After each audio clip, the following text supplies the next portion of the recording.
Amokwe, ndị Obioma, ndị Ebia, ndị Udi Umuneke na ndị na-esonyela Amokwe Community TV. Anyị ekene unu.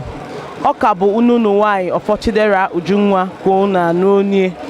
Anyị nọ na St. Teresa's Catholic Church Obioma. Ebe unu anyị nwoke bụ Prince Ikechioke na-achịkọba asọmpi ụmụ na-eto eto egwu bọọlụ. Unu nekwa anya unu ga-afụ na ya bụ bọọlụ na-aga n'anya. O nwere nnukwu mmadụ unu anyị nwoke anyị ma hụrụ ọhụma.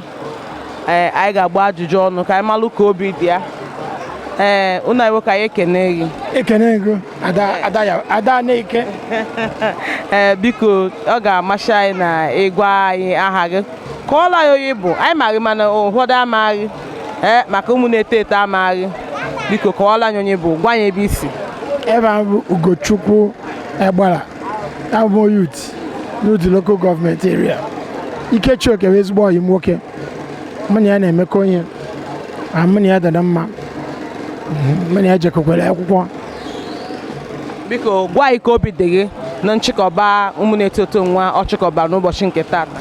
Ọ bụ juru m ebe maka na ihe o mere taa kpọkọtere obodo n'ịbụ ọnụ, kpọkọtekwe ndị Umuneke ọnụ, maka na ihe asọmpi bụ ihe ndị ntorobịa ndị na-eto eto na hụrụ n'anya, and ọ na-enyekwala aka maka na ihe asọmpi na-eme ihe ndị na-etolite sokwelu ụzọ esi aga n'ihu, ụzọ esi abụ mmadụ, ụzọ mba ụwa niile jikwa ama mmadụ, ya na ihe o mere dị mma.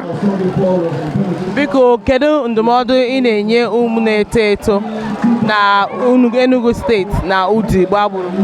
Ndụmọdụ na ya ahụ ka ha were ihe egwumegwu, ka ha tinye ezigbo ya n'ihe egwumegwu, maka ihe egwumegwu bụ ihe na-eme mmadụ ihe eji ama atụ n'ụwa niile, na-emekwe mmadụ ịga n'ihu, na-emekwe mmadụ ụlọ ọgaranya nkata ya.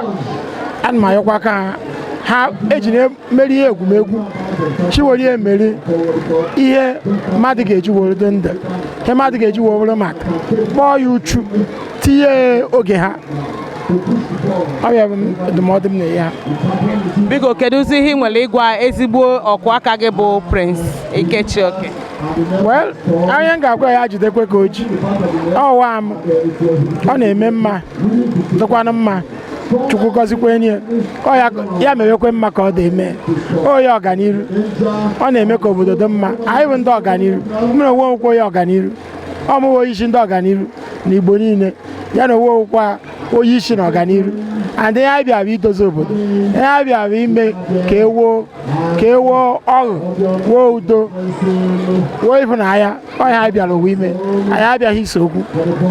Ekenekwa emi kpọkwa ndị be anyị ndị na-agba asọmpi ka ha were nwayọ, ha eji ohi iwe na ọnụma, a na-eke imerisi onwe ha, mana asọmpi bụ ihe egwumegwu, ọ bụ ihe a na-anụrụ ọgụ. Ọha agha anyị bịara anụ, ọ bụ asọmpi. Ekenekwe nga ada m. Anyị na-ekene gị na-achị gị deje mgbe ị ga-anake na n'udo n'aha Jizọs.